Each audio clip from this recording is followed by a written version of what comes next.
Justement, c'est à cause du jugement qu'on les appelle pires moments. Mais lorsqu'on ne juge pas et qu'on sait que dans le bien, il y a le mal et dans le mal, il y a le bien, on voit des choses telles qu'elles sont. Il arrive très souvent qu'on dise que la Bible, c'est la référence. Déjà que moi, je ne la considère pas comme la référence, je la considère comme une référence. Parce que pour comprendre la Bible, il faut lire plusieurs autres œuvres. La femme n'aime pas. Puisque déjà, elle ne s'aime pas elle-même. Comment ça? Les gens normaux ne font rien d'étrange pour le monde.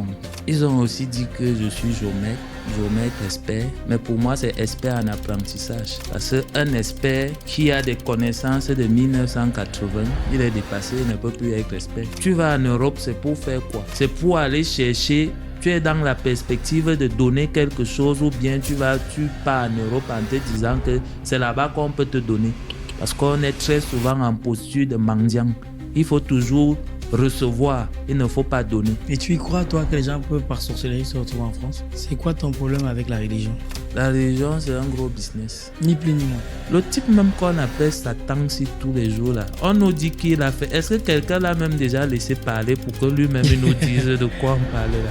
Ah, c'est pas faux. Hein. On ne fait que dire il a fait. Lui-même il est où? Il faut trouver le gars là, il faut qu'on l'interroge un peu, que lui-même il nous dise un peu. Et tu penses que les hommes de Dieu, entre guillemets, les pasteurs, prêtres et où, ils sont au courant de ça? Vous pensez qu'ils font 7-10 ans de théologie pour apprendre quoi? Comment tu fais lorsque tu as envie de tout abandonner? Lorsque j'ai envie de tout abandonner, je pense à ce qui m'a fait commencer. Plume d'élite, le programme des éditions Argent Livre qui transforme votre rêve en réalité. En 28 jours, nous vous accompagnons pour écrire votre livre, puis nous assurons l'édition et la communication. Rejoignez-nous et partagez votre histoire avec le monde. Rendez-vous sur argentlivre.com. Chez moi, tous les jours, c'est lundi. Oui. Tu l'as bien compris, chez moi, tous les jours, c'est lundi. En fait, cette phrase, je la tire d'une intervention que j'ai eue avec l'invité du jour il y a quelques mois en arrière, lorsqu'on était à Paris. Et maintenant, on se retrouve du côté du continent. Et on a décidé de l'inviter à nouveau parce qu'on n'avait pas terminé notre échange de la dernière fois.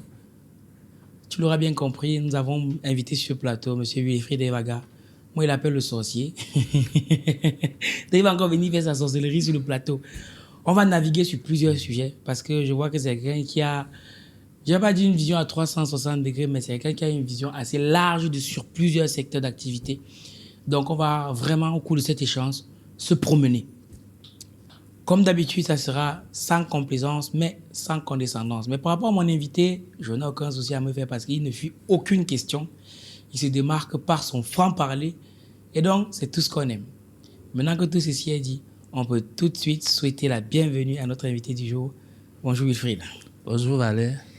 Alors Wilfried, c'est quoi le pire moment de ta vie? Écoutez la réponse. Ça commence fort. Hein. Vous allez peut-être être surpris, mais le pire moment de ma vie, c'est quand je n'arrive pas à atteindre un objectif que je me suis fixé. Et comment tu te sens à ce moment-là? Je ne dirais pas comme incapable, mais impuissant. Mais en même temps, c'est le pire moment, c'est le meilleur moment aussi. Parce que c'est toujours des ténèbres que jaillissent la lumière. Alors, il faut aller puiser là-bas au fond. Et ces moments, ces pires moments, comme tu les as qualifiés, moi, je les adore. Donc, finalement, ce ne sont pas vraiment les pires moments. Justement, c'est à cause du jugement qu'on les appelle pires moments.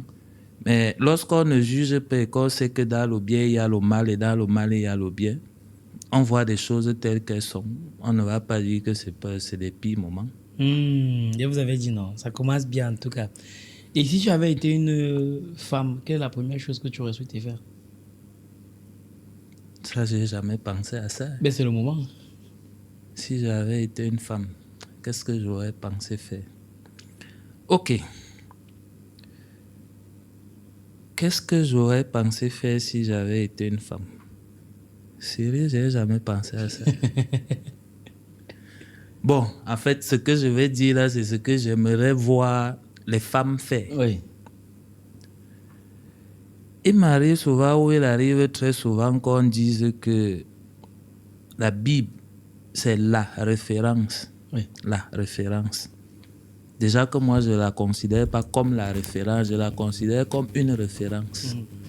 Parce que pour comprendre la Bible, il faut lire plusieurs autres œuvres. Alors, il a été dit dans la Bible, je m'amuse souvent à aller dire, homme, aime ta femme, femme, sois soumise à ton homme. Et généralement, j'entends parler d'amour réciproque. Donc, je t'aime, toi aussi, tu dois m'aimer. Et moi, je me dis, il n'a pas été commandé à la femme d'aimer. On lui a demandé d'être soumise. Et justement, elle doit être soumise. Pourquoi? Parce que ce n'est que quand elle est soumise qu'elle peut découvrir l'amour.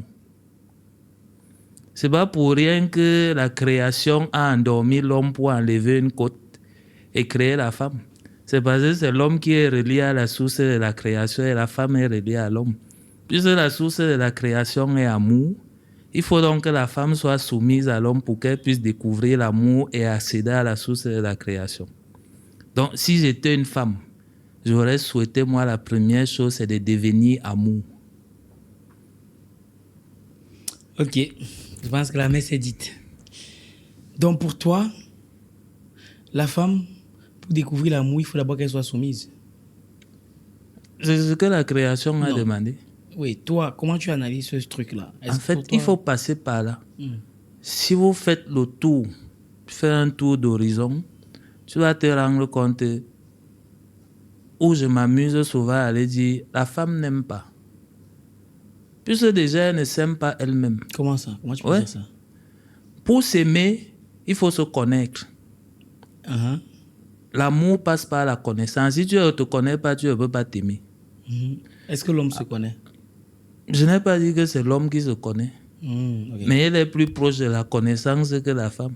Pourquoi? La femme ne s'aime pas. Elle ne se connaît pas. La femme est un trésor et elle ne sait pas ça.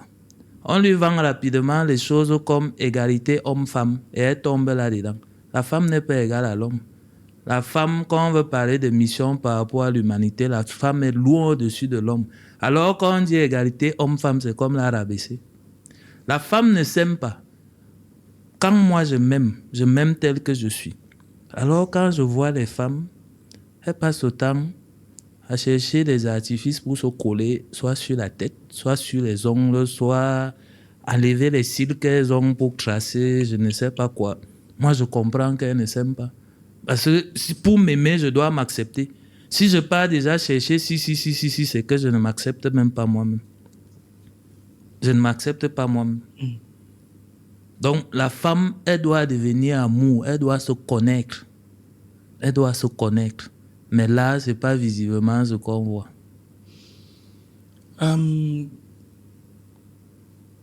Peut-être que si elle met tous ces artifices, c'est parce qu'elle veut se sentir plus belle. À son aura beau dire ce qu'on veut. On a tendance à voir que quand une femme met un peu de make-up, après c'est une question de dose, ça permet de cacher certaines imperfections. Quand on dit s'aimer là, oui. Et là tu parles d'imperfection. D'imperfection, il y a perfection. Dans imperfection, il y a perfection. Donc, si tu supposes que tu as des imperfections et que tu les aimes, c'est bon pour toi. Si tu n'aimes pas tes imperfections, c'est que tu ne t'aimes pas toi-même. En cherchant à cacher, tu manques à qui? Bon, quand tu es sorti là, tu as fini de mettre ça. On a vu que tu es parfaite. Quand tu rentres là et que tu te places devant le miroir, si tu n'aimes pas ça, tu manques à qui? Tu vas te mentir à toi-même. C'est pas faux. Bon, maintenant que tu as vu un peu le personnage, on va lui laisser le temps de se présenter. Wilfried, pour ceux qui te découvrent aujourd'hui, qui es-tu? Wilfried Evaga, c'est comme ça qu'on m'a appelé. Comme ça qu'on t'a appelé, en effet. J'étais pas là quand je choisissais le nom. Mais c'est on t'a pas demandé ton avis? Non, on ne m'a pas demandé mon avis. Mais j'ai pris le nom. Et le nom, à plusieurs égards, ici est beaucoup à ma personnalité parce que Evaga, lorsqu'on traduit ça en français, ça veut dire persévérance. Et je suis un gars très persévérant, qui n'abandonne jamais. Quand il a une idée, il fonce dans son idée. Il ne veut pas savoir ce qui se passe à gauche, ce qui se passe à droite. Il ne veut pas être normal. Les gens normaux ne font rien d'étrange pour le monde. sommes d'accord. La plupart des gens qui ont fait les grandes choses dans le monde, c'était des fous. Donc moi, je ne veux pas être normal. C'est pour ça qu'on me dit que je suis fou, moi, je suis content. Tout à l'heure, quelqu'un m'a dit que j'étais fou. J'ai failli lui offrir une bouteille de vin parce que moi, j'étais très content. Moi, les gens normaux, comme un ami dit souvent, c'est eux qui nous gâtent la planète. C'est un gars qui est fou et qui aime dire soyons tous fous. De profession, ils ont aussi dit que je suis géomètre expert. Mais pour moi, c'est expert en apprentissage. Parce qu'un expert qui a des connaissances de 1980, il est dépassé, il ne peut plus être expert. Même le petit enfant qui est sorti de l'école hier et qui a 0 année d'expérience est beaucoup plus efficace que lui. Même comme on va l'appeler expert, c'est pour ça, même quand on me dit expert, c'est expert en apprentissage. Parce que moi, j'apprends tous les jours. Quand je suis ici, c'est une occasion d'apprendre. Je regarde partout, là, moi, j'apprends. C'est expert en apprentissage, de manière ramassée, c'est un peu ça. Je ne vais pas dire, comme disent les autres, mari, autre, quoi. Ce ne sont pas les choses qui rentrent dans mon vocabulaire. Ok, super. Tout à l'heure, on a eu une discussion là qui ne s'est pas achevée. C'est par rapport au fait que nous sommes dans un très beau lieu. En tout cas, de ce qui se fait, en tout cas, c'est très beau. Et moi, je disais justement que moi, j'aimerais bien voir à quoi va ressembler ce lieu dans 2 ans. Parce que moi, je me suis rendu compte d'une chose, c'est que très souvent, au Cameroun et en Afrique en général, on ne sait pas, comment on appelle ça, on ne prend pas le temps Oh, le mot m'échappe. C'était quoi dire le mot? On ne sait pas qu'il faut... Il y a une maintenance lorsqu'on a l'immobilier. Quand ça se gâte, on ne sait pas qu'il faut réparer. Et moi, j'aimerais savoir, du coup, pour toi qui es dans le secteur depuis, qu'est-ce qui explique le fait qu'on ne sache pas qu'une maison, ça s'entretient, que la peinture peut se décrépir, qu'il faut la refaire, qu'un meuble peut se casser, on peut le réparer? Qu'est-ce qui explique ça? Est-ce que c'est parce qu'il n'y a pas la main d'œuvre ou alors c'est parce que on ne pense pas qu'il faut le faire? En fait, c'est un problème de vision. On s'engage sur des projets qu'on n'a pas prévus, qu'on n'a pas élaborés sur la durée. C'est beaucoup plus l'affichage. Je veux la maison. Ok, il faut que mes amis voient que j'ai la maison. Et quand bien même j'ai la maison, je ne prends pas en compte l'entretien. Quand je vais dire je ne prends pas en compte, moi, il va me revenir là tout de suite des souvenirs de mon enfance. La maison de mes parents, généralement, ils faisaient l'entretien quand ils vont organiser la fête. Parce que quelqu'un va venir, il doit trouver les murs qui sont propres. En fait, on ne fait pas ça pour nous-mêmes, parce qu'on se dit que c'est important pour nous-mêmes.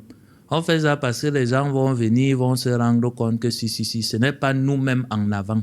C'est le regard de l'autre qui est en avant. Alors, tant que l'autre ne regarde pas et qu'il ne trouve pas ça, moi, c'est bon. Même si après la maison est en train de se dégrader et que ça va tomber sur nous, c'est bon. Et c'est culturel, ça part des individus. Le même point de vue, le point de vue de la santé. Toi, tu es médecin. Tu vas te rendre compte que ils ne sont pas nombreux, les Africains, qui vont faire les bilans de santé ou les Camerounais pour savoir comment ils vont eux-mêmes. Les femmes, on parlait tout à l'heure des femmes. Elles vont mettre les make-up, elles vont mettre les artifices et autres, mais elles ne pensent pas toujours aller checker l'intérieur là. Il faut que ce soit beau à l'extérieur, c'est propre les autres et on n'y pense plus.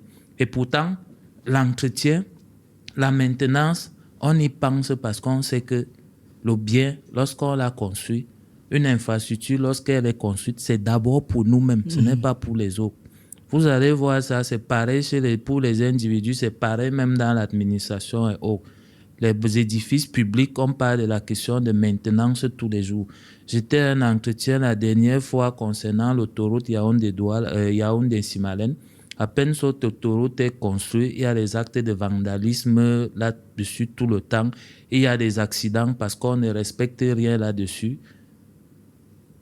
À cause de quoi? L'entretien.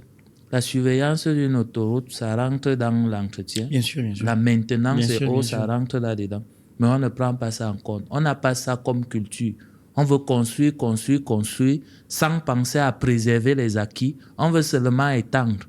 On étend, ce qui est là, on ne préserve pas. c'est un peu une question, c'est culturel. On doit réapprendre ça dans la vision des projets. On n'inclut pas beaucoup ce facteur entretien maintenant. Quand bien même il est inclus, on fait un plan de maintenance ou bien d'entretien, le plan n'est pas suivi. Il n'est pas évalué. Mais pourquoi il n'est pas suivi? Tel que je dis, si je veux prendre le cas, par exemple, des infrastructures publiques, on va vous sortir les chiffres comme quoi cette année, on a fait 10 000 km de route. On ne veut pas vous dire qu'on a 2 000 km de bonne route.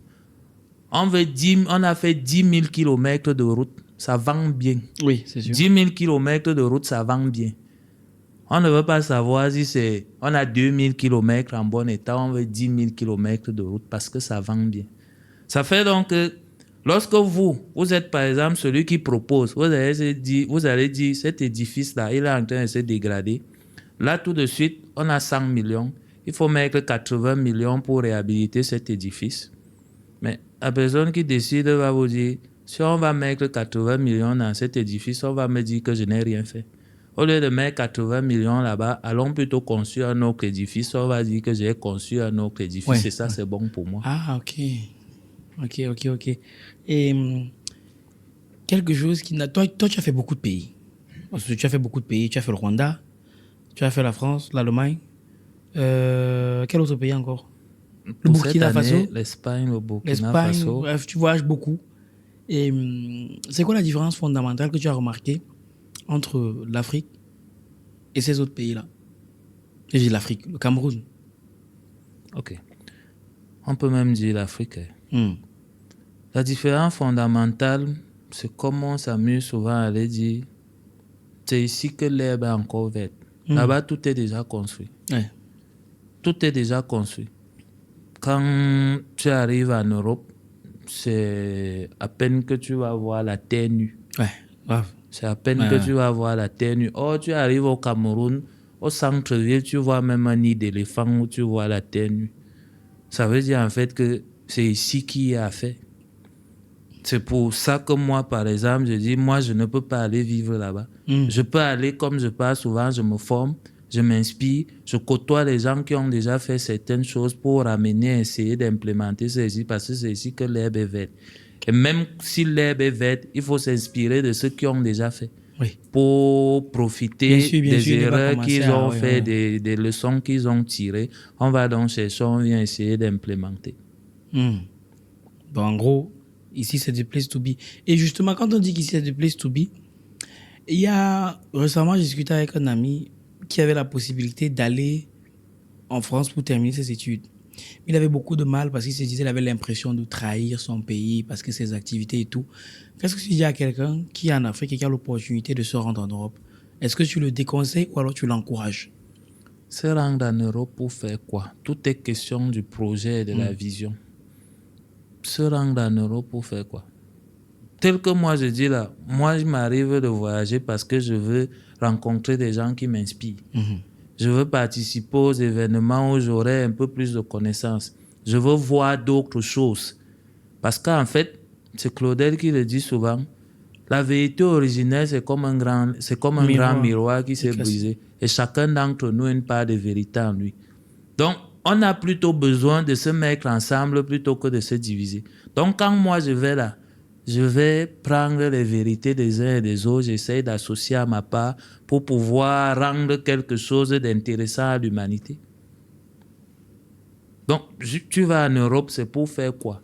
C'est pour aller chercher, tu es dans la perspective de donner quelque chose ou bien tu pars en Europe en te disant que c'est là-bas qu'on peut te donner.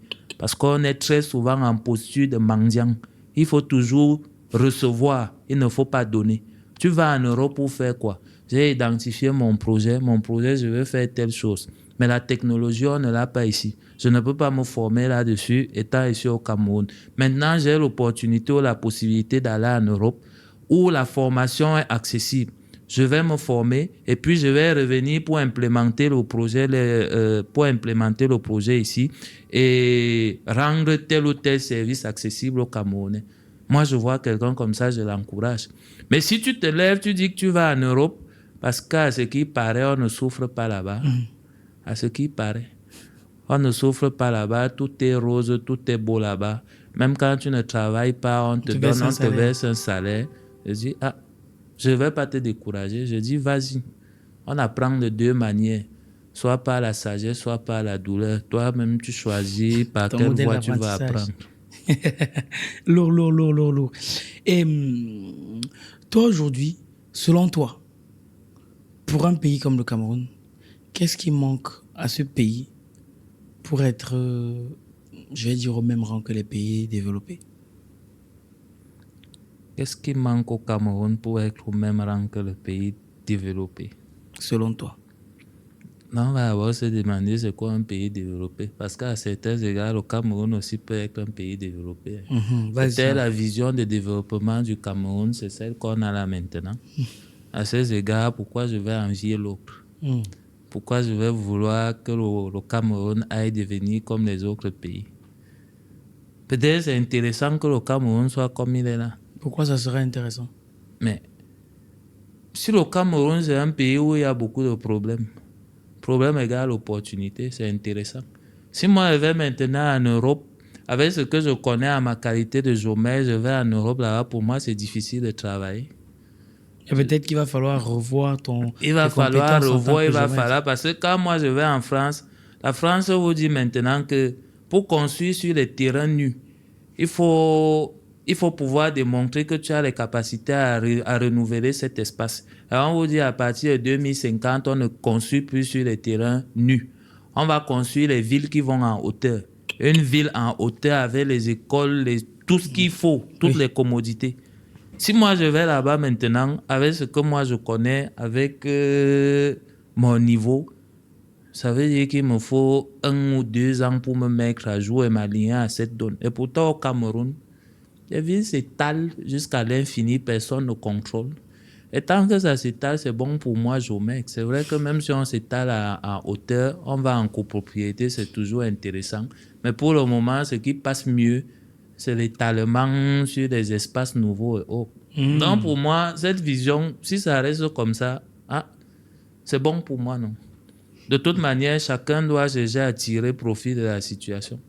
Donc, pourquoi ils veulent vouloir que le Cameroun soit aussi développé que la France si au niveau c'est là, ça me permet de me déployer. Donc quelque part, tu serais de ceux-là qui pensent que c'est mieux que le Cameroun reste tel qu'il est à partir du moment où toi tu puisses trouver ça puisse faire tourner ton business, quoi. Non, je ne dis pas que c'est mieux. En fait, je ne veux pas mettre le jugement là-dedans. J'ai dit, dans le bien, il y a le mal, dans le mal, il y a le bien. Au lieu de chercher à te casser la tête, à vouloir être comme l'autre, cherche le problème auquel tu peux apporter la solution et concentre-toi là-dessus. Tu vas te rendre compte que là où tu es, ça devient très intéressant. Tu n'as même plus besoin d'aller ailleurs. Et c'est ça notre problème. Quand on dit c'est mieux, c'est parce qu'on a comparé à. Forcément. Par contre, si tu ne compares pas, tu vas te rendre compte que là où tu es, c'est très bien pour toi. Mais parce qu'on a toujours tendance à comparer à, on va donc dire que là-bas est mieux. Encore que là-bas est mieux, tu évalues ton mieux là comment? Peut-être parce que les routes sont de meilleure qualité. Peut-être parce que le système de santé est de meilleure qualité. Peut-être parce que les gens ont accès à l'eau, à l'électricité. Oui, peut-être par rapport à ça. Est-ce qu'on n'a pas accès à l'eau ici au Cameroun? Tous les villages du Cameroun portent le nom d'une rivière, d'un cours d'eau, d'un lac. J'ai dit accès. Oui. Voilà. Ça veut dire que c'est accessible. Oui. Il y a des accessibles qui sont plus simples que d'autres. Ça peut être accessible, mais ça peut être difficile d'accès par rapport à d'autres. Par exemple, je prends un cas. Nous ici, qu'on a la chance entre guillemets. Nous sommes dans un lieu où, même si on coupe l'électricité tout à l'heure, on n'aura pas de problème. Mais il y en a qui, pour eux, si on coupe, c'est coupé. Du coup, ce n'est pas vraiment, ils n'ont pas une facilité d'accès équitable par rapport à tout le monde. Est-ce que vous savez qu'il y a des endroits où si vous apportez l'électricité, ce sera un problème? Comme où, par exemple? Une petite anecdote rapidement. Je ne sais plus en quelle année, on arrive dans un village au nord. On trouve que la zone est enclavée. Nous, on va aller aménager la route pour arriver là-bas. On n'avait pas demandé aux populations. Quand on arrive, les travaux commencent, les populations sortent et nous, on ne vous a pas demandé la route. Nous, on est bien là où on est là-bas. On a nos troupeaux de bœufs et autres. Quand on est comme ça, on n'a pas les voleurs ici. Quand on veut sortir pour aller vendre, on sort avec nos bœufs, on part vendre. Quand vous allez venir avec la route, les gens vont commencer à venir voler ici. En fait, quand on va dire là tout de suite, il faut l'électricité, est-ce que vous leur avez demandé s'ils ont besoin de ça? Bon, par exemple, à Yaoundé, on en a besoin. La population, là, la population le dit qu'elle en a besoin. La population urbaine, peut-être, oui. Mais vous arrivez aussi dans certaines maisons, ils sont dans le noir, ils ne se plaignent pas. Ah bon? Ouais. Non, c'est peut-être... Et je peux vous dire à certains égards que parfois, il faut même mieux être dans le noir. Parfois. Ouais. Et encore, c'est toujours mieux de décider d'être dans le noir parce qu'on a décidé, non parce qu'on nous l'a imposé. Il y en a qui décident. Oui, ça va. Je prends un exemple banal. Ouais. Moi, je peux décider que chez moi, on ne regarde pas la télévision. Oui. Parce que c'est en fait ce que la télévision fait. Vous allez donc vous rendre compte que quand on va dans une zone où il n'y a pas d'électricité, c'est bien pour eux. Parce qu'ils ne sont pas soumis à tout ce matraquage que la télévision peut avoir sur eux. Et vous allez vous rendre compte que ces gens-là vivent très bien. Je ne dis pas le contraire, hein, mais une fois de plus, on peut avoir une vie qui nous a été imposée plutôt que celle qu'on a choisie. Je ne pense pas que la majorité des Yaoundé, puisque c'est de ça qu'on parle pour le moment, ceux qui n'ont pas d'électricité, ils ont choisi de ne pas en avoir. Parce qu'ils avaient choisi de ne pas en avoir, ils n'auraient pas fait les installations. Bon, imposer à partir de quel moment? Parce qu'on peut aussi avoir imposé aux gens de penser qu'ils doivent vivre avec la lumière. Mais parce que ça a certains avantages. Ça a des avantages et des inconvénients. Quand on vit avec la lumière, il faut payer la facture. C'est comme tout. C'est toujours Justement. une question de bénéfice-risque. Et ils ont dit, bon, je préfère payer la facture, mais je n'ai pas de lumière. Il y a des alternatives. Oui. On ne peut pas rester là à passer le temps à pleurer. Si tu as décidé que tu vas avoir l'électricité et que la société nationale qui te fournit l'électricité coupe à tout moment, tu trouves l'alternative. On est d'accord. Sinon, c'est toi-même qui t'imposes de souffrir.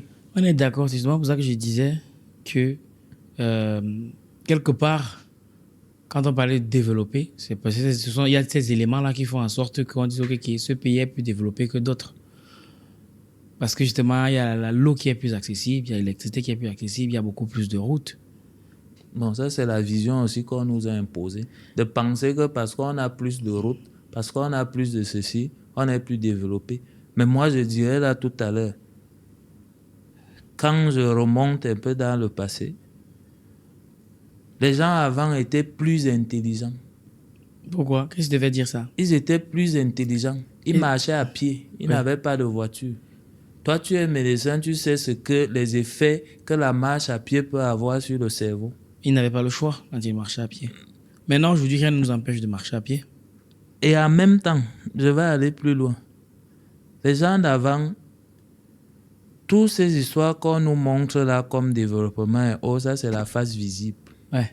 C'est la face visible, c'est juste l'apparence. Oui. Qui n'est pas du fait de notre réel potentiel. Mm-hmm.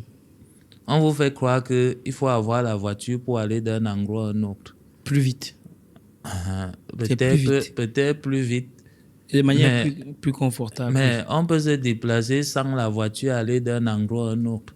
Le seul problème, c'est que, comme quelqu'un m'avait dit, je ne peux pas faire le selfie pour montrer que j'étais là-bas. C'est les apparences qui nous font croire que c'est développé plus que l'autre ou moins que l'autre. Bon, si on prend les éléments qui permettent de dire qu'un pays est plus développé, sinon toi, pour toi, un pays serait plus développé par rapport à quoi? Quand tu dis que ce pays est plus développé que l'autre, tu utilises les éléments de la statistique. Ce sont les statistiques. Ok. Moi, généralement, quand je vois une donnée statistique, je ne regarde pas la donnée. Je cherche plutôt celui qui a payé pour connaître ces données et ce qu'il avait en tête. Et à ce moment-là, je peux dire qu'on est imposé avec ces données de penser que le développement, c'est ça. Le développement peut aussi être l'inverse. Quoi? Le développement peut être l'inverse, ne pas avoir les voitures et autres et se concentrer sur ce qui est le réel potentiel. Je peux parler avec toi sans utiliser le téléphone. Ça, c'est possible. Ouais. Je peux voyager sans utiliser l'avion. Ça, c'est possible. Or, quand on reste dans cette vision de développement qui est rentable, un groupe d'individus, ça occulte ce potentiel-là qu'on devrait plutôt développer. Ouais, mais quand je dis tu vas faire d'ici, tu vas aller en France, oui, tu peux ne pas utiliser l'avion, mais ça te prendra combien de temps? En fait, tu n'as pas encore compris ce qu'il dit. Ah, ok. Tu peux partir d'ici, tu vas en France sans utiliser l'avion. C'est possible. Les autres appellent ça la sorcellerie. Et tu y crois, toi, que les gens peuvent, par sorcellerie, se retrouver en France? Moi, je n'appelle pas ça la Ah, sorcellerie. tu appelles ça comment? J'appelle ça c'est le travail de l'esprit. Je peux me déplacer en esprit. Quelqu'un, il y en a qui se déplacent en esprit, ils arrivent là-bas. Non pas les déplacements physiques, que le corps y aille. Oui, justement, toi, tu es resté au corps. Et c'est ce que je te disais là à côté. Quand tu prends le développement sous cet angle-là, on est d'accord que la France va sembler plus développée. Mais on peut regarder sur un autre angle où on va se dire qu'en fait, même ça, c'est pas la bonne vision de développement. Et je vais te dire donc que c'est la vision de développement qu'on nous a imposée. Parce qu'on pouvait se développer autrement. Ok. Wilfried, on va aborder un autre sujet. C'est quoi ton problème avec la religion? Moi, j'ai pas de problème avec la religion. Mais encore? J'ai pas de problème avec la religion. Bon, tu penses quoi de la religion? Je pense quoi de la religion? La religion, c'est un gros business. Ni plus ni moins. La religion, c'est un gros business.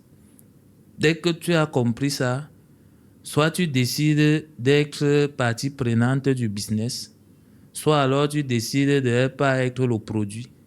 Moi, j'avais la religion, j'ai juste décidé de ne pas être le produit. Mais qu'est-ce qui te fait dire ça? Que la religion, c'est un business? Ok. Lorsque vous entrez, par exemple, dans une église, qu'est-ce qu'on vend là-bas? Le paradis. Ok. La vente, par exemple, toi, tu es un vendeur. Tu as ton livre vendeur d'élite. Vendre comme un sniper. La vente est émotionnelle. On est d'accord. Ok. Et l'émotion qui fait le plus vendre, c'est la peur. On est d'accord aussi. Ok.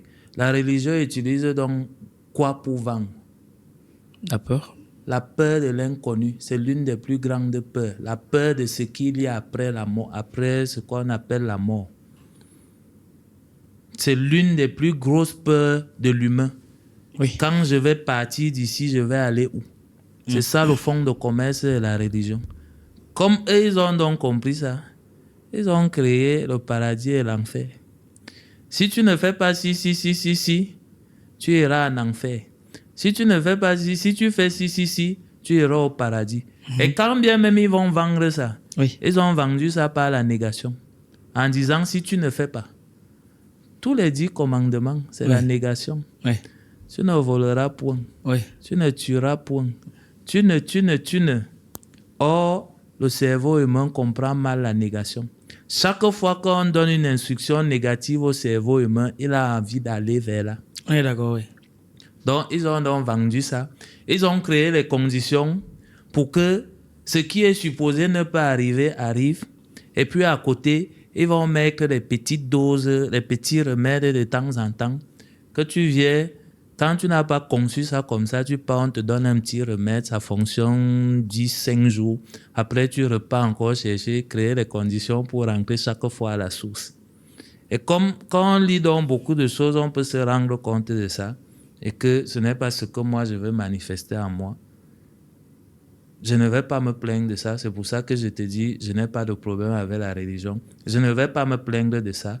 Je ne vais pas m'aligner dedans. Parce que pour moi, quand quelque chose ne résonne pas avec toi, oui. Tu ne passes pas le temps à dénoncer. Tu ne dénonces pas. Ça ne sert à rien. Quand tu dénonces, tu alimentes. Parce qu'une pièce de théâtre, tu ne grossis pas les rangs. Tu ne grossis pas les rangs pour que ça commence à continuer à grandir. Tu tournes calmement le dos. Une scène de théâtre s'arrête quand il n'y a plus de spectateurs. Ouais. Puis ça, donc pour toi, les gens qui ont énoncé les 10 commandements savaient exactement ce qu'ils étaient en train de faire ou alors c'était une erreur? Quand tu lis les 10 commandements et que tu as parcouru plein d'autres choses, tu peux prédire ce qu'il y a dans Apocalypse. Comment ça? Quand tu lis, j'ai dit tout à l'heure que les 10 commandements, tout ça c'est la négation. Oui. Tu prends ton téléphone, là on fait un exercice rapide, ou alors ne prenons même pas le téléphone. Si je te dis là maintenant, ne pense pas à l'éléphant. tu as pensé à quoi? À l'éléphant. À l'éléphant. Ouais. Quand on va dire, tu ne tueras point.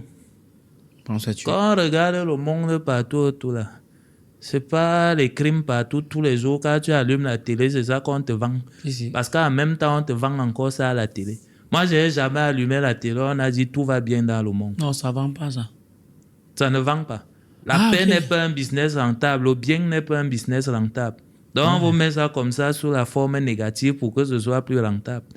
Et puis, on vous donne ça comme l'invisible commande sur l'invisible. Ça empoisonne votre esprit. Une fois que ça a empoisonné l'esprit, le reste suit.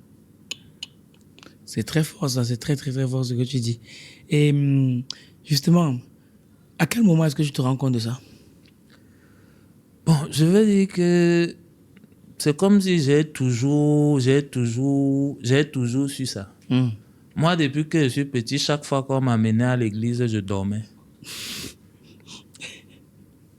Ouais. Chaque fois que j'entrais à l'église, je dormais. Ouais. Et ce n'est pas qu'à l'église. Chaque fois qu'on me dit quelque chose qui correspond trop aux gens normaux, là, ça me donne toujours envie de dormir. Donc, à l'église, c'est pas à l'église, je dors. Après, quand j'ai commencé à beaucoup lire, moi, je lis un peu de tout. Je ne trie pas. Pour moi, il n'y a pas de bons livres, il n'y a pas de mauvais livres. Je me souviens encore, la première fois que j'ai lu Plus malin que le diable, Ouais. j'ai pris le livre, ce que j'ai lu dedans, j'ai pris le livre, j'ai envoyé dans le groupe de la famille. Oui. Mais les gens étaient scandalisés. Pourquoi? Que toi, tu lis les choses qui ont à voir avec le diable, comment? Ils n'ont même pas ouvert le livre, juste le titre. Toi, tu lis les choses qui ont à voir avec le diable, comment? Ça, c'est à cause du jugement. Et quand tu juges trop, tu vas passer à côté des opportunités. Quand tu ne juges pas, ta perspective s'élargit. Moi, je prends donc les livres comme ça, je lis. Je prends un autre livre, je vais lire. Parce qu'un ami dit dans un groupe une fois en blaguant que mais, le type même qu'on appelle Satan si tous les jours là, on nous dit qu'il a fait. Est-ce que quelqu'un l'a même déjà laissé parler pour que lui-même nous dise de quoi on parle là? Ah, c'est pas faux. Hein. On ne fait que dire, il a fait. Lui-même, il est où il faut trouver le gars là, il faut qu'on l'interroge un peu, que lui-même il nous dise un peu. Il dit donc ça comme ça en blaguant. Donc quand moi je vois un livre, je prends, je lis. Ça commande donc justement à élargir la perspective. Où tu peux voir certaines choses que les gens qui lisent un seul livre ne voient pas. C'est vrai. Je confirme. Et du coup, je vais dire, ce livre-ci, ce n'est pas la référence, c'est une référence. Et c'est écrit partout dans le livre Évangile de Jésus-Christ selon tel. Oui. Donc c'est selon lui. Oui. Vous prenez donc ça pour vérité absolue, or que c'est sa vérité à lui. Et puis un jour, je m'amuse, je dis que je vais écrire mon évangile. Et on m'a dit, toi tu es fou, tu veux écrire l'évangile comment? Après, à moi de dire là tout de suite, vous pensez que quand j'écris le livre SOS Cadastre, je suis en train de faire quoi? C'est une forme d'évangile. On nous a envoyé, nous sommes venus ici dans cette expérience pour se reproduire. Oui. Quand je reproduis, on pense que c'est faire les enfants. C'est quoi du coup? Alors que quand je parle là, la personne en qui ça résonne ou qui trouve de la pertinence, il va s'approprier ce que je dis. D'une certaine manière, je me serai reproduit en lui. Ouais. Ah oui, c'est vrai, ça se tient. Alors, je vais faire... Ceux-là, ils ont écrit leurs évangiles, ils se reproduisent sur à peu près 3 milliards de la population mondiale. Pourquoi moi, je ne peux pas écrire ma part pour me reproduire aussi dans les gens? Donc pour toi, la Bible, ça ne devrait même pas exister. Non. Moi, je ne juge pas un livre. Le souci, c'est que ça s'appelle la référence. Or, c'est une référence. Okay. On écrit chaque fois évangile selon tel. Oui. Lui, il est venu là donner sa vérité. Mais sa vérité n'est pas la vérité originelle. C'est sa vérité. C'est sa vérité. Il faut donc compléter avec les autres vérités pour élargir la perspective et pouvoir aller vers la vérité originelle. Et tu penses que les hommes de Dieu, entre par guillemets, les pasteurs, prêtres et où, ils sont au courant de ça? Vous pensez qu'ils font 7-10 ans de théologie pour apprendre quoi? Bon, qu'est-ce qu'ils apprennent selon toi? Ils apprennent justement tout ça. Ils doivent savoir ça pour bien vendre. Pour vendre, il faut avoir les connaissances. Donc, il faut connaître la psychologie de celui qui est en face de toi. Il faut connaître le fond même de ce que tu es en train de faire. C'est parce que tu connais le fond que tu peux mieux vendre. Ouais, c'est vrai. Et toi, alors, du coup, qu'est-ce qui pourrait expliquer le fait que les églises gagnent autant de terrain dans un pays comme le Cameroun? Les églises gagnent autant de terrain parce que les gens ne veulent pas être responsables d'eux-mêmes et de leur vie. Ils ne veulent pas être responsables. Ils ont tout le potentiel, le pouvoir en eux, mais ils ne veulent pas être responsables. De toute manière, quand on lit la Bible et qu'on pense que c'est un Dieu qui va venir quelque part, il va faire les miracles pour qu'on fasse ici, on ne peut pas être responsable de soi-même. On est toujours là. Moi, je m'amuse souvent à dire, une fois, Claudel, je vais encore le citer, dans une de ses vidéos, il avait posé la question, quand le cochon meurt, il part où? Ouais. Moi, cette question-là, j'ai beaucoup travaillé là-dessus et j'ai réfléchi. Je suis allé relire la théorie de l'évolution de Darwin pour commencer à me dire un moment que, mais la théorie, là, c'est pas que ça s'est arrêté. Ça continue même jusqu'à maintenant. Parce que dans le cochon, il y a quoi? Quand il meurt, là, c'est que son âme est sortie pour aller ailleurs. L'âme est sortie, elle est allée ailleurs où? Parce que le cycle de l'évolution veut qu'on passe à un autre état. Certainement, quand il passe là, peut-être ça peut être dans la précédente vie, moi j'étais un cochon. Et maintenant, je suis devenu ce que je suis. Quand on arrive dans cette dimension-ci, là, la mission qu'on a dans cette dimension, c'est d'élever au maximum possible notre niveau de conscience. Élever au maximum possible notre niveau de conscience pour que toutes les décisions qu'on prend, qu'on les prenne de manière consciente. La plupart du temps, on prend les décisions de manière inconsciente. Après, on va appeler ça destin, hasard, malheur. Oh, c'est parce que c'est nous-mêmes qui choisissons de prendre les décisions de manière inconsciente. Nous choisissons comment? En ne cherchant pas la connaissance qui nous permet d'être de plus en plus conscients. Il y a quelqu'un, il y a Riquel, de la chaîne Pensée Camille, qui a dit ceci. Plus une personne s'enrichit, moins elle croit en Dieu. Qu'est-ce que tu en penses? Plus une personne s'enrichit, moins elle croit en Dieu. Oui. La richesse même d'abord, c'est la richesse. Je parle d'argent. Je parle d'argent. Ok. En fait, pour s'enrichir et avoir beaucoup d'argent, pour moi, l'argent ou alors la monnaie, c'est souvent la dernière étape du processus d'enrichissement. Ce n'est pas que la personne ne croit pas en Dieu. La personne ne croit pas au Dieu qu'on lui a appris. Il ne croit pas au Dieu qu'on lui a appris. Il croit à un autre Dieu qui est le processus. Parce que moi, Dieu, quand je le vois, je l'appelle le processus. Dieu, c'est un processus. Donc, lui, il croit beaucoup plus au processus qu'il a suivi pour devenir riche. Ce n'est pas qu'il ne croit pas en Dieu, il ne croit pas au Dieu tel qu'on lui a appris. Il croit au processus. Il voit que je suis parti d'ici, j'ai fait ci, j'ai fait ça pour arriver ici. Alors pourquoi quelqu'un doit venir me dire qu'il doit attendre qu'il y ait un être qui est là, omniscient et autre, qui doit venir créer les conditions pour que je passe d'un état à l'autre alors que j'ai fait ça de moi-même? Il croit au processus et il croit à son potentiel en lui-même, que lui-même il est Dieu. Parce qu'en fait, il faut le dire à côté, quand on dit Dieu, omniprésent, omniscient, omnipotent, omnitout, c'est parce que nous-mêmes, on est Dieu. Il fait comment pour être avec toi partout s'il n'est pas en toi? Ouais. Ben, c'est parce qu'il est en moi que je suis lui. Justement, quand tu élèves donc ton niveau de conscience, tu vas devenir lui. Ce n'est pas moi qui l'ai dit. Même dans le fameux livre, la Bible, Dieu a fait l'homme à son image. Oui. Bon, mais malheureusement, l'homme a aussi fait Dieu à son image. Aussi. Parce que quand on commence à prier, notre Père, c'est le besoin d'un Père. On pense que Dieu, on parle d'un Dieu vengeur qui va tuer les gens, c'est parce qu'on se refait à nous. Parce que Dieu a besoin de tuer les gens. Il a besoin de se venger des gens. Ouais, ça me fait rigoler. Hein. Tout ça me fait rigoler parce que je revois certaines scènes.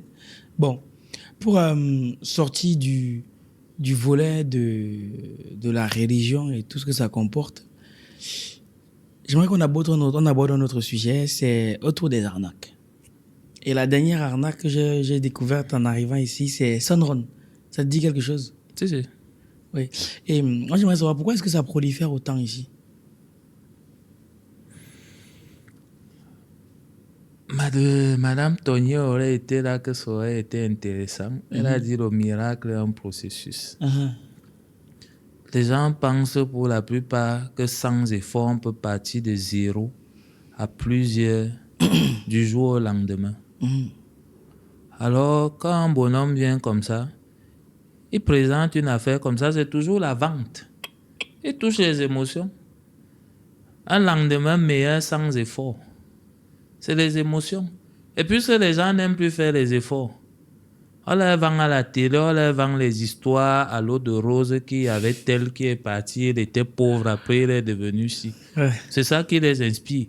Quand lui voit donc ça, il voit rapidement comment lui aussi demain il peut être dans le jet privé, il peut être ci et là. Donc ça ne peut que marcher. C'est des choses-là qu'ils voient à la télé tous les jours. Ils ne connaissent pas le processus. On ne leur apprend pas le processus. Quand on va regarder une série télévisée ou un film, on va montrer un gars comment, à l'instant X, il était pauvre. À l'instant Y, qui tient que sur 1h30 minutes, il est devenu multimilliardaire. Ouais, Alors quand on vient avec un Son Run qui vous dit, si vous mettez tant aujourd'hui, demain vous aurez ça fois 5. Ouais. Mais vous vous retrouvez dans ce que vous voyez dans les films tous les jours. Mais bizarrement, ce sont des choses qui se répètent, mais ça se répète encore et encore. Et ça va encore se répéter. Bon. Les gens n'apprennent pas. En fait, c'est une loi naturelle. Si quelque chose t'arrive une fois et que tu n'apprends pas la leçon, ça va t'arriver une deuxième fois. Et comme il n'y a jamais 203, ça va arriver une troisième fois. Et ça va continuer à arriver jusqu'à ce que tu apprennes la leçon. Ouais. C'est parce que les gens n'apprennent pas, en fait. C'est parce qu'ils n'apprennent pas. Mais pourquoi? Qu'est-ce qu'il faut pour apprendre? Qu'est-ce qu'il faut pour apprendre? Il faut arriver à ce que j'appelle souvent la blessure de l'âme. En fait, ils n'ont pas encore atteint la goutte d'eau qui doit déborder le vase. Ils ont encore les opposés. Ils rêvent encore. Quand tu atteins la goutte d'eau qui déborde le vase, là, tu as deux alternatives. Tu ne peux plus aller plus loin que ça. Tu as juste l'alternative où tu dois apprendre et te renouveler. C'est fort quand même, parce qu'à chaque fois que j'entends ça, je me rends compte que, en fait, on dit tous les jours qu'il n'y a pas d'argent en Afrique, mais en fait, il y a beaucoup d'argent. Mais je me rends compte avec tout ce qu'on parle de... On n'arrête pas de sensibiliser avec l'environnement de l'entrepreneuriat et tout le bazar là. Mais je me rends compte qu'il y a encore beaucoup à faire. Ce qui m'amène à une transition par rapport aux élections de 2025. Est-ce que tu penses que les élections, telles qu'elles sont faites, peuvent vraiment constituer un game changer dans un pays comme le Cameroun? Les élections telles qu'elles sont constituées... Je vais me poser la question différemment. Alain Foka avait dit un jour que, en fait, en Afrique, est-ce qu'on a même su... Non, c'est même pas Alain Foka, c'est... Alain Foka, oui, et pour Jean-Paul Pougala. Il avait dit, est-ce qu'en Afrique, il a dit qu'en Afrique, en soi-même, on n'a pas nécessairement besoin de démocratie. Toi, tu en penses quoi? La démocratie, c'est un instrument de manipulation. Parce que la plupart des humains sont dans le suivisme. Je prends un exemple banal. Quand on fait les sondages, et tu vas comprendre pourquoi tout à l'heure je parlais de statistiques et moi je cherchais ce qu'il y a derrière. Le sondage, en fait, c'est quoi? On a choisi qui doit gagner. Mais on veut juste la sanction de la majorité. Alors on va faire ceci. La sanction. On veut validation. La validation de la majorité. On fait ceci. Ok, voilà tel et tel. On fait les sondages. On dit dans les sondages, voilà tel qui est devant. Oui. Et comme les humains ont toujours tendance à croire que c'est là où tout le monde va que c'est bon. Oui, c'est vrai. Même celui qui ne voulait pas aller là-bas va dire, si les autres disent que c'est bon, moi-même aussi je pars là-bas. Donc pour toi, les élections, c'est de l'esbrouf. Ça, c'est de l'esbrouf. Quand on pose l'élection, c'est déjà qui a gagné, qui va gagner. On sait. Ça se prépare. Quand on pense, c'est déjà qui va gagner. Bon, je vais peut-être prendre le cas de la France. Plusieurs fois dans les sondages, le Front National a été mis en avant. Mais après, finalement, Ce n'est pas le Front National qui avait gagné. C'est peut-être Macron qui avait gagné. Ok. Le Front National est mis en avant. Qu'est-ce qu'on ajoute à côté? Il y a les ingrédients qu'on a ajoutés à côté. En termes de communication, le Front National et autres, s'ils accèdent, voilà, on joue avec les émotions des gens. On joue avec les émotions. Et comme je disais là, quand on commence à dire, non, s'ils passent devant, les tendances, c'est ceci. Les tendances sont ici. S'ils passent devant là, voilà ce qui va se passer, voilà, vous serez dans telles conditions, ce sera comme ça. Si toi, tu as ton ami qui est noir, avec qui tu faisais le business, tu ne pourras plus faire le business, tu vas perdre cet ami-là, tu vas faire si. On commence un matraquage médiatique comme ça pour renverser la tendance. En fait, la démocratie, ce n'est pas le peuple qui choisit. C'est une arnaque de dire que c'est le peuple qui choisit. La démocratie, c'est qu'on a choisi, on impose juste au peuple de valider. Bon, on donne l'impression qu'il devrait valider, quoi. Oui. Et s'il fallait revoir le modèle, par exemple, au Cameroun, de ton point de vue, quel est le modèle qui pourrait mieux scier, alors? Est-ce que tu as un modèle en tête? Ça, c'est pas une question que je pose à n'importe qui. Parce que toi, tu as tous tes trucs un peu décalés. S'il fallait avoir un modèle au Cameroun, est-ce qu'il y a un modèle qui peut marcher? Là, il faut revisiter un peu l'histoire et voir un peu qu'est-ce qui peut marcher au Cameroun. Mais pour moi, là où on est, le niveau où on est rendu là, les Camerounais, il faut le fouet. Ça veut dire quoi, ça? Donc, il faut un modèle où on dit, vous faites comme ça, si tu ne fais pas, voilà ce qui... Et on applique ça. Ouais. Parce que les Camerounais ont perdu cette notion-là que si je fais telle chose qui ne correspond pas à ça, je peux être sanctionné. Donc, les Camerounais, ce qu'il leur faut là maintenant, c'est le fouet. Il faut une bonne dictature. Ah oui, hein? Ouais. Tous les pays européens, autres où on parle de développement, là maintenant, selon ta conception de développement, ils se sont développés sous quoi? Oui, c'est vrai en plus. C'est sous la dictature. C'est vrai. La Chine se développe sous quoi? La Russie et autres mais sous quoi? C'est pas sous la dictature. Nous, on vient nous dire d'être démocrate ici. Quand vous avez fini de faire sous la dictature, vous avez dit qu'il faut pratiquer la démocratie. Mais tu penses que pourquoi est-ce que la dictature serait plus appropriée? Toi-même, tu le dis souvent. La contrainte.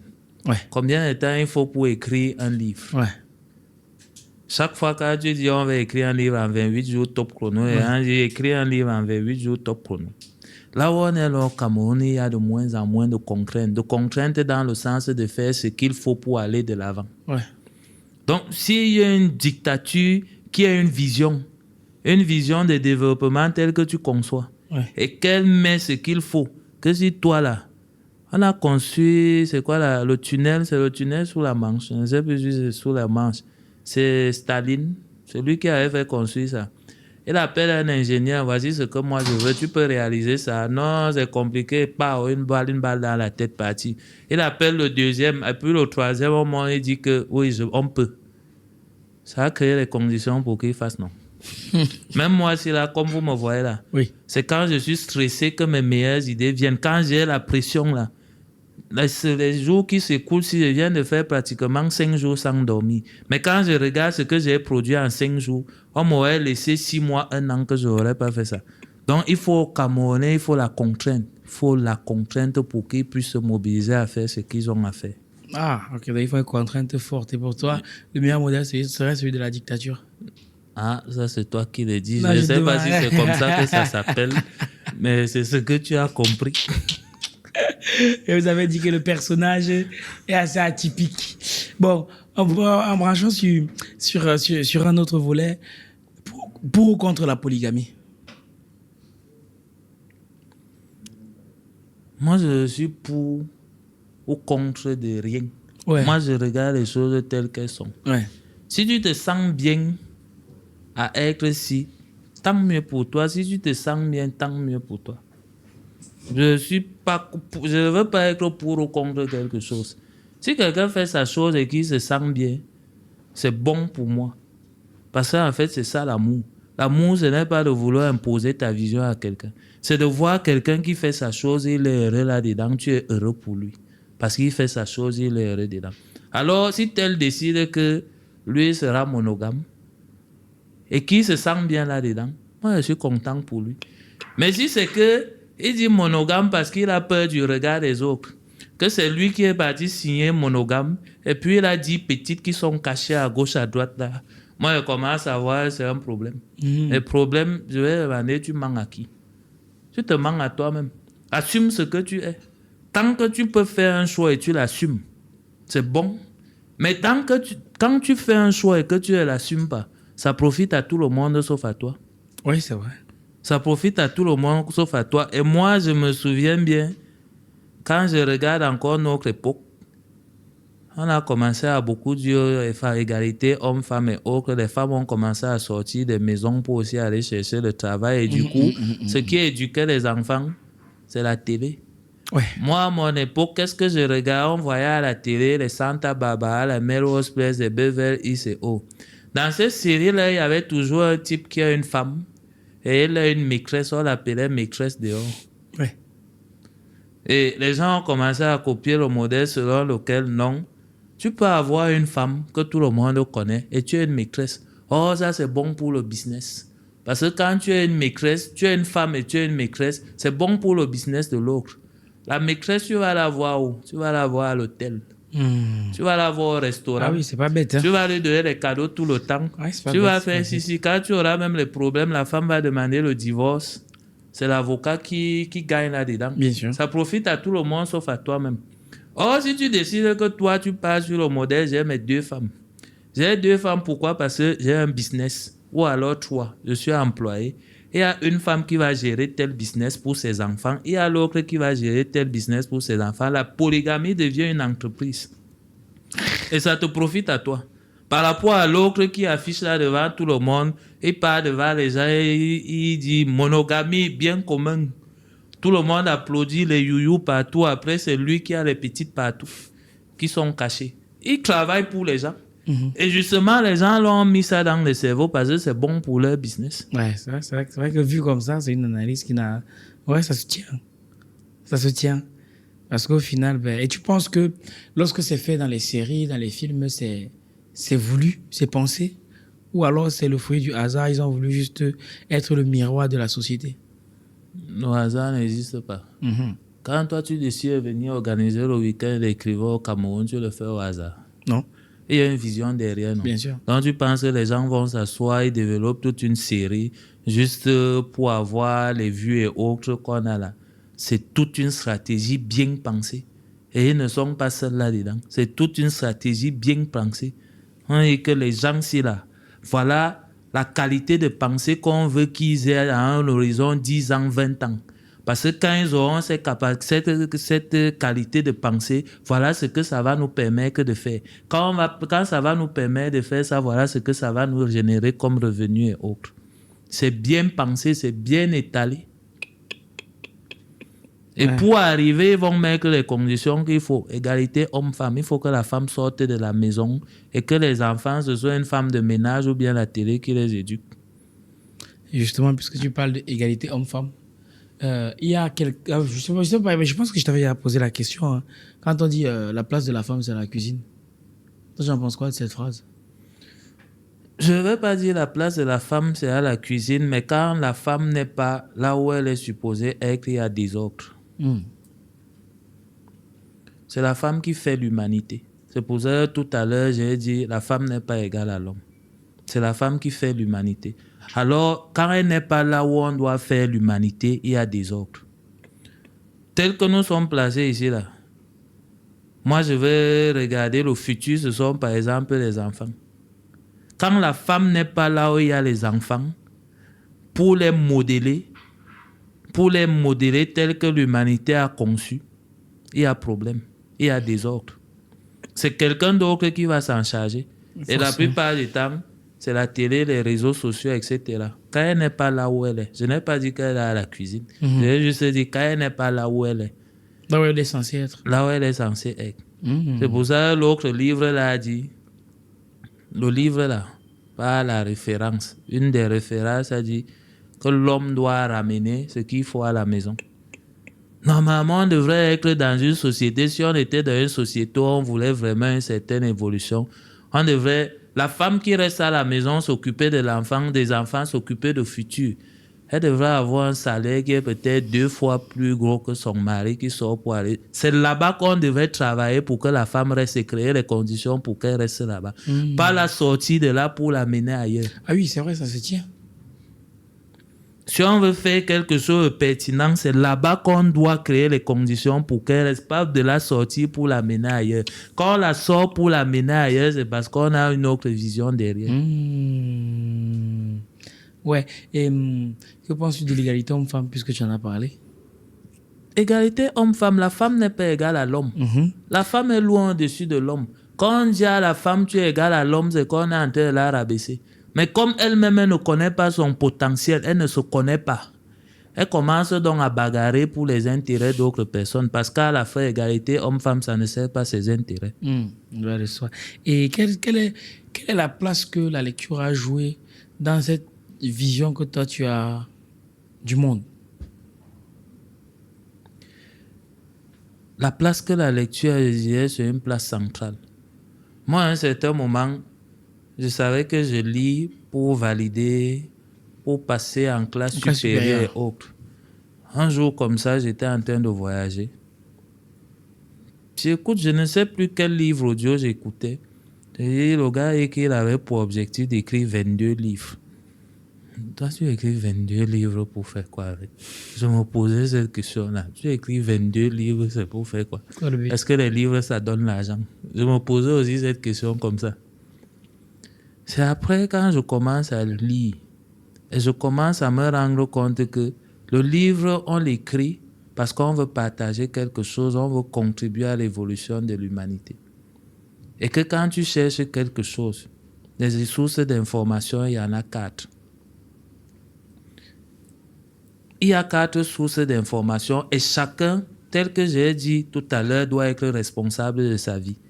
Être responsable de sa vie, ça veut même dire choisir ce qui entre en toi. Ça, c'est vrai. Il faut être responsable de ce qui entre en toi. Alors, il y a 4 types d'informations. Ça, je le tiens de toi. L'information blanche. Celle-là, elle est disponible partout. Mais elle ne te sert pas. Elle sert à celui qui la diffuse.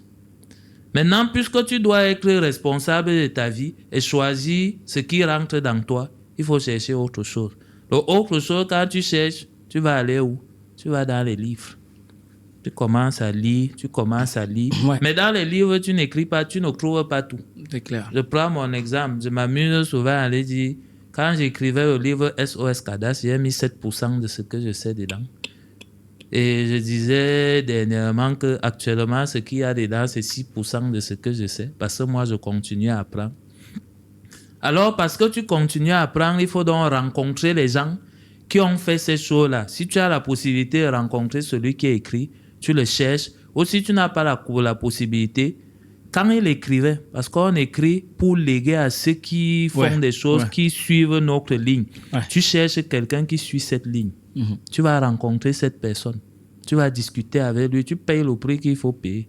Généralement, quand on parle de consultation, là, les gens pensent que c'est le jeu. Alors que ce que ce bonhomme-là te dit en 30 minutes, tu peux lire au moins 10 livres, tu ne trouves pas ça là. Tout à fait. Tu vas donc le rencontrer. Moi, il m'arrive de voyager parce que je vais rencontrer des gens. J'ai ciblé telle personne qui fait quelque chose qui résonne en moi. Je vais le rencontrer. Je paye mon voyage parce qu'il faut toujours savoir payer le prix. Oui, tu vas donc rencontrer la personne et discuter avec lui. Et puis, la dernière, celle-là n'est pas accessible. Il faut espionner. Les Chinois ont bien su le faire. Ils ont espionné, ils créent des stratégies comme quoi la main-d'œuvre est moins chère chez nous. Venez installer vos usines. Pendant que vous installez vos usines et vous espionnez, copient, et maintenant ils sont champions dans la copie, ils copient tout. Ils ont eu le temps de vous étudier. Ils étaient là dans vos usines, si vous espionnaient, ils ont baissé le coût de la main-d'œuvre pour vous espionner.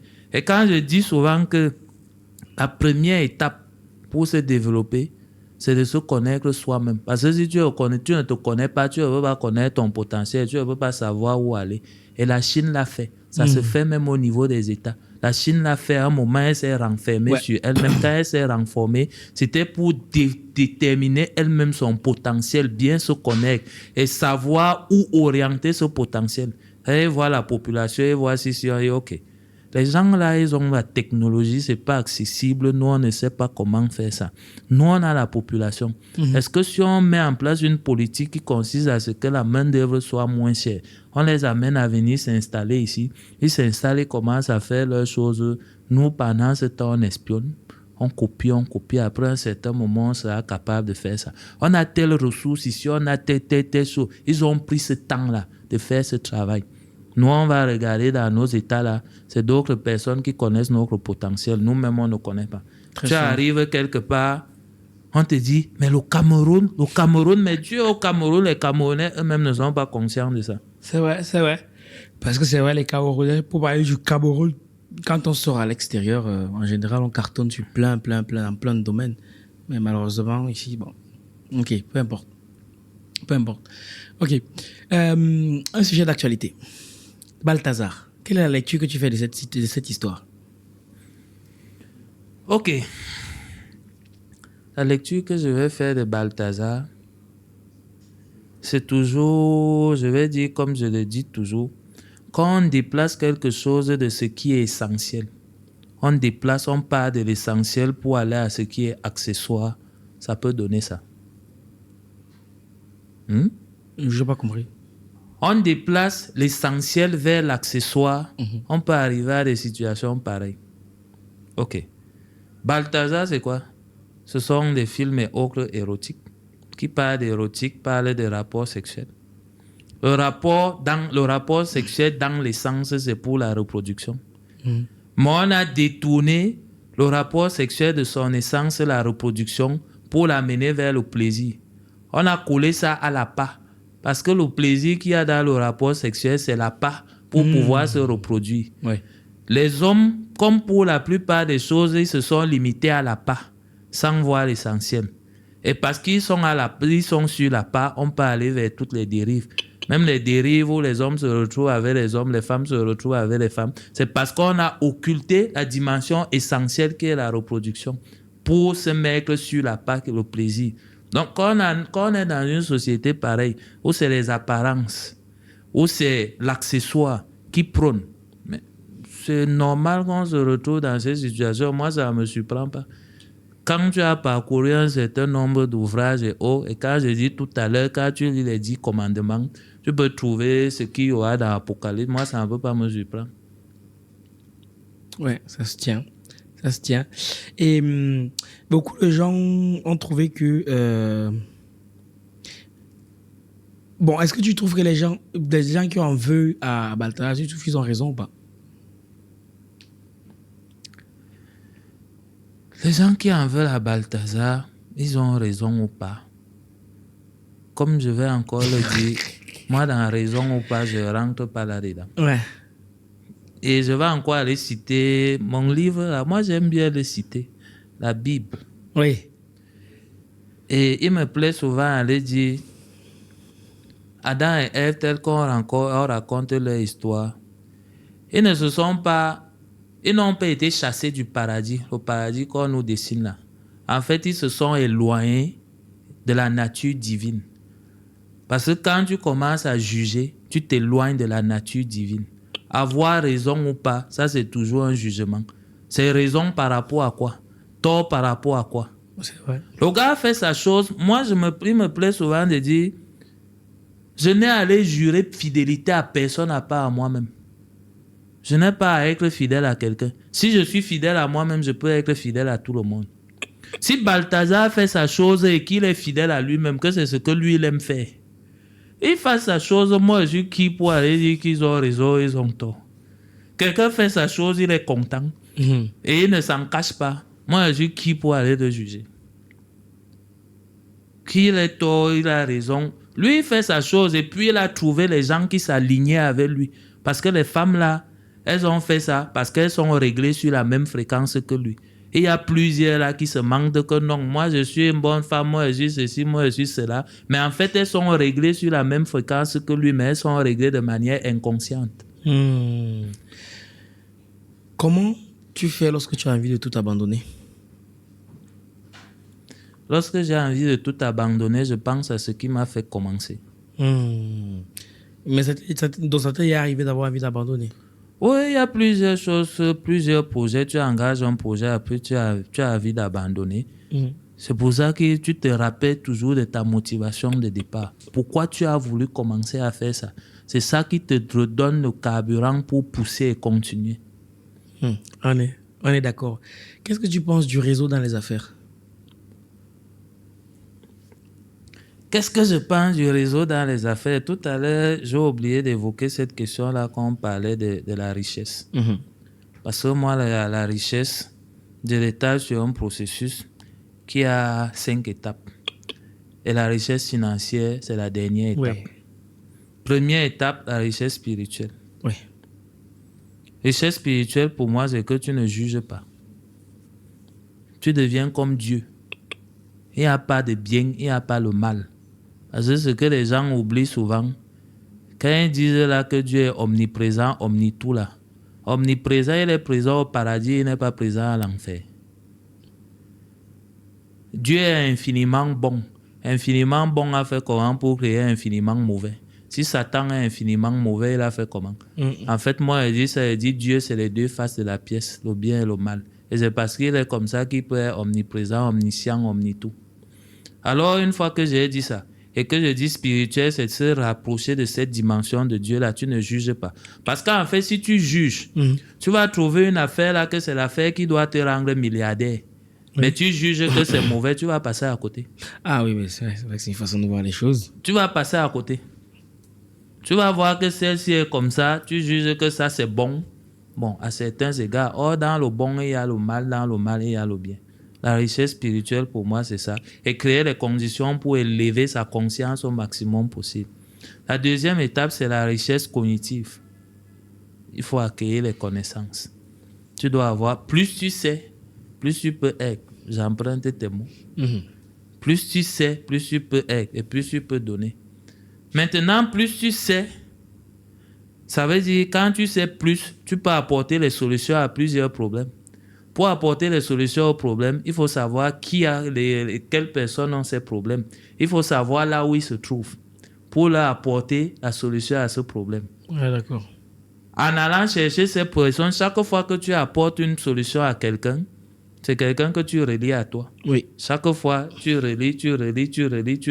Ça te fait donc un réseau de personnes. Un réseau de personnes. Maintenant, à côté, quand il y a un réseau de personnes là, oui, il faut pouvoir les gérer. C'est un réseau de personnes où chacun va et vient avec ses émotions. La quatrième étape, c'est dans la richesse émotionnelle. Quand tu as réussi à gérer tes émotions, tu peux gagner le monde. La dernière étape, donc, c'est la richesse financière. Parce que tu sais voir les opportunités derrière les problèmes. Tu ne juges pas. Spirituel. Oui, on ne juge pas. Oui. Tu as la connaissance sur comment transformer ce problème en opportunité et voir comment tu peux gagner de l'argent là derrière. Tu vois les gens, tu sais où trouver les gens à qui tu vas apporter la solution. Et chaque fois que tu apportes la solution à quelqu'un ou il y a quelqu'un qui te recommande, ça te fait un contact en plus. Oui. Le contact en plus, là, ça te fait un plus. Oui. Tu vas te retrouver, tu sais les gérer. Que tel vient et dit ta grosse tête, tu gères. Je retourne ça comme ça, tu gères. Tel vient et vole ton argent. Tu ne dis pas que non, comme tu m'as volé mon argent là, je te raye de ma liste, je ne veux plus jamais te voir. Parce qu'en fait, le type qui t'a volé l'argent là, c'est un type qui est important dans un domaine. Trouve juste la manière de collaborer avec lui sans plus te mettre dans une situation où il peut te voler l'argent. Tu as ce réseau là. Tu te retrouves dans une situation où non seulement au niveau des relations, les connaissances que tu mets à la disposition des gens, ça te rapporte déjà de l'argent. Tu as ce réseau de personnes que même là où on paye, toi, tu ne payes pas. Tu arrives là-bas, on dit, ah, toi, je te connais, toi, tu ne vas pas payer. Pour toi, ce sera gratuit. Tu as l'argent que tes connaissances te permettent d'avoir, les connaissances que tu utilises pour mieux voir les opportunités et trouver comment les capitaliser. Tu as alors cet argent-là, mais en plus, tu ne le dépenses pas. Tu as même encore le réseau qui te donne les informations que, bon, à tel endroit, là, il y a telle chose, va chercher. Donc, le réseau est capital dans les affaires. Mais à côté de tout ça, il y a tout un écosystème que tu dois avoir. Si tu peux être dans un réseau, mais tu n'arrives pas à capitaliser. Une fois, Claudel avait créé un groupe C'était quoi là? Ça s'appelle, c'est Pandorium. En fait, ils créent le groupe. Moi, j'ai souscrit, j'étais bien curieux de voir ce qu'il y avait là-dedans. Oui. On nous met ensemble, nous sommes 50. Au début, il était là, il passait, il venait, il organisait les webinaires. Après un moment, il disparaît. Nous sommes dans le groupe, on est 50. Chacun a une activité qu'il mène. Chacun fait quelque chose. Mais pour que les gars commencent à penser que non, là maintenant, on nous a mis sur le chemin. Le reste, c'est à nous de faire, ils n'arrivent pas à penser. Les gars venaient plutôt tous les jours crier « Pourquoi on ne s'occupe plus de nous ici? C'est un escroc, c'est ceci et autre, on doit me rembourser mon argent. » Tu pars même comme ça, tu pars leur dire « Nous sommes 50 ici. 50, c'est un réseau. Toi, commençons au moins par nous présenter chacun et dire chacun ce qu'il fait. Pour qu'on puisse voir comment ensemble, ce que chacun fait pour apporter à l'autre et commencer à construire quelque chose pour que tel qu'on s'est retrouvé 50 là, ce soit intéressant. Un gars vient plutôt et dit non, on t'a certainement envoyé, toi tu es un espion, tu es un indique. Oh, tu vois donc, le genre de personnes là, ils sont dans un réseau.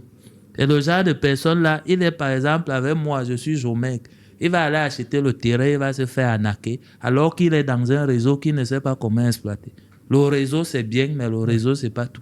Ah, on est d'accord, le réseau, c'est bien, c'est pas tout. Surtout qu'il faut apporter quelque chose au réseau. Il faut apporter quelque chose aux autres. Sinon, ça ne sert pas à grand-chose, le réseau. Est-ce que dans tes ambitions, tu projettes d'être milliardaire? Dans ma tête, je suis milliardaire. Un peu comme le professeur.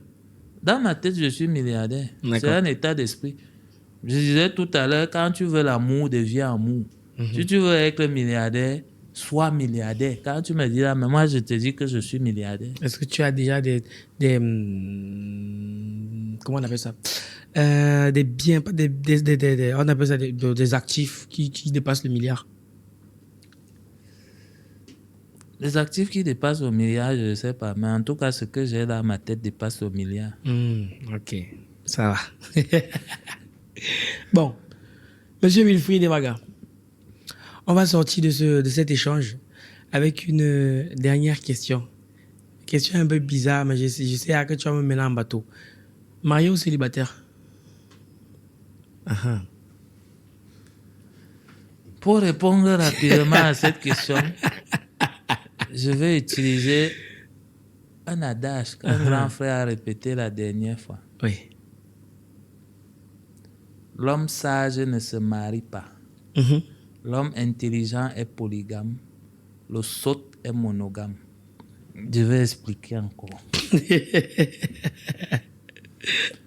L'homme sage ne se marie pas. C'est ça. On n'est pas venu ici pour venir se marier. On n'est pas venu ici dans cet existence pour ça. On vous a dit allez vous reproduire, on ne vous a pas dit allez vous mettre en couple. Bon, là, un coup tu es d'accord avec la Bible, un coup tu n'es pas d'accord avec la Bible. Finalement. Non, c'est pour ça que moi je t'ai dit que moi je ne suis pas pour ou contre quelque chose.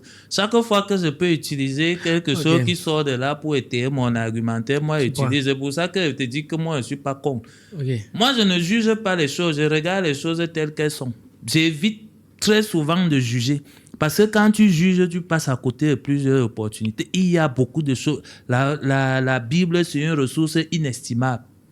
C'est une grosse ressource. Mais juste ce que je dis, la Bible, c'est une référence, mais pas la référence. D'accord. C'est une référence. Donc, quand je vais étayer quelque chose, je vais aller chercher. Et il y a les gars qui me voient, ils disent, toi, tu lis la Bible, on est étonné que toi, tu connais ça, tu fais comment? Toi, le gars qui ne parle pas à l'église. Mais quand tu dis que la Bible, quand tu dis que la religion, c'est du business, c'est un jugement que tu poses. J'ai qualifié. Je n'ai pas jugé, j'ai qualifié. Ok, bref. Ok. Je dis donc, on a envoyé aller se reproduire, pas se mettre en couple. Et je vais préciser pourquoi après. Moi, le mariage, ça ne passe pas dans ma tête. Ça ne passe pas dans ma tête, pourquoi? Même le mariage aussi, c'est un business, c'est une question d'intérêt. On nous a vendu le mariage comme quoi on se marie par amour. Ok. Mais l'amour et l'attachement sont deux notions complètes, diamétralement opposées. Pendant que l'amour rend libre, l'attachement emprisonne.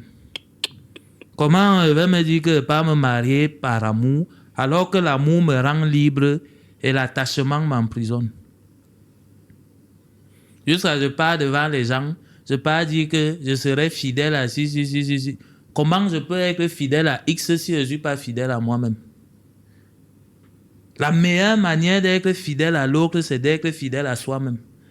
Et quand tu te mets avec un autre qui vient te dire de ne plus être fidèle à toi-même, parce que tu es fidèle à toi-même en faisant ce qui résonne en toi. Oui. Mais l'autre vient te dire que ce que toi tu fais là, ce n'est pas bon, parce que moi ça ne m'arrange pas. Mais tu pars quand même, tu prends le courage de te mettre devant les gens pour dire que je serai fidèle. Oh, tu mens à qui? Tu te mens à toi-même. Et puisque moi je sais donc que la seule personne à qui je dois fidélité, c'est moi-même. Et ce n'est pas parce que je peux être fidèle à moi-même que je peux être fidèle à l'autre. Comme moi, je dis que vos histoires là, moi, on ne peut pas aller me placer devant quelqu'un et dire que je serai fidèle. Ou alors accepter d'aller m'attacher. Moi, je ne m'attache pas. Parce qu'en fait, l'attachement suppose que tu deviens prisonnier. Non seulement tu es prisonnier, mais prisonnier de quoi? Pas prisonnier de tes rêves, mais prisonnier des rêves de quelqu'un d'autre. Tu fais bien d'en parler. Donc ça veut dire que pour toi, ça ne te gênerait pas de te mettre avec 2, 3, 4 femmes? Moi, ça ne me pose pas de problème. Ça va me poser des problèmes. Ok. Est-ce que toi, ça te poserait problème si jamais l'une de tes conjointes était avec 2, 3, 4, 5 hommes? Moi, ça ne me pose pas de problème. Puisque l'amour, ça rend libre. Tant que je vois que tu fais quelque chose qui te plaît et qui te permet de t'épanouir, si je t'aime, c'est bon pour moi. Si c'est bon pour toi, c'est bon pour moi. C'est comme ça que moi, je conçois l'amour. Si c'est bon pour toi, c'est bon pour moi. Si c'est que tu es avec moi et que ce que moi j'ai fait n'est pas bon pour toi, ça veut dire que tu n'es pas sur le bon rail, il faut chercher ton chemin. Donc ça ne te dérangerait pas que une conjointe te trompe? Non. Ce n'est pas qu'elle me trompe. Elle se trompe elle-même. Ok. Si tu aimes plusieurs gars, oui, et que tu marches en route, tu l'assumes fièrement. Moi, il y a beaucoup de gens là que moi je préfère qui disent carrément, moi je suis avec tel, moi je suis avec tel. Voilà quelqu'un qui est fidèle à lui-même. Mais si tu es là, tu dis que non, moi je t'aime, mais tu as l'autre relation en secret, ce n'est pas moi que tu trompes, tu te trompes toi-même. Tu te trompes toi-même. Moi, je préfère moi afficher moi que j'ai 3 petites et autres, disons ça comme ça, elles se connaissent. Je suis fidèle à moi-même et je ne trompe personne. Si tu pars faire en cachette en te disant que tu me trompes, tu te trompes toi-même. Parce que rassure-toi, même si moi je découvre ça, là moi je suis handicapé émotionnellement. Je vais te regarder, toi tu vas demander le type s'il est normal. Ah, Wilfried, tu as fini avec. Bref, je te laisse faire le mot de la fin. J'ai prévu qu'on arrive au mot de la fin. C'était quoi encore ta dernière question? Ma dernière question, c'était par rapport... Parce que je n'avais pas répondu. Ah oui, c'est vrai, je n'ai pas répondu jusqu'à la fin. Parce que c'est vrai qu'on a bifurqué sur le mariage, mais je te demandais... Oui, je te demandais si tu étais marié ou pas. Okay. Et tu as expliqué justement que le problème, c'est l'attachement. Parce que pour toi... Voilà, les hommes sages ne se marient pas. Ouais, les hommes sages ne se marient pas parce que c'est un business qui porte pour les autres. Ça ne te profite pas à toi. Mm-hmm. Et il faut choisir de manière consciente ce que tu fais entrer en toi. L'autre qu'on a fait entrer là de manière inconsciente et que tu n'as pas traité, ça ne va pas te profiter. En tout cas, ça c'est pour moi. Le mariage là, quand on parle d'abord faire tout ce qu'on doit faire, si on doit acheter, si tout ça, ça vient d'un groupe de personnes qui ont arrangé leur affaire. Ils ont créé leur modèle de business. Ils vous ont mis l'amour devant, que vous partez vous marier par amour. Et eux, ils font leur gros business là-dedans. De la même chose que le mariage, la célébration, là, je parle de la célébration. De la même chose que ça ne m'émeut pas. C'est de la même manière que les anniversaires et autres, ça ne m'émeut pas. Parce que ça, c'est un business. C'est un business qui profite à d'autres gens. Et puis, si tu me demandes là, le mot de fin, parce qu'il faut bien qu'on en termine, je pensais à quoi ça m'est sorti de l'esprit. Il faut être fidèle à soi-même. Oui.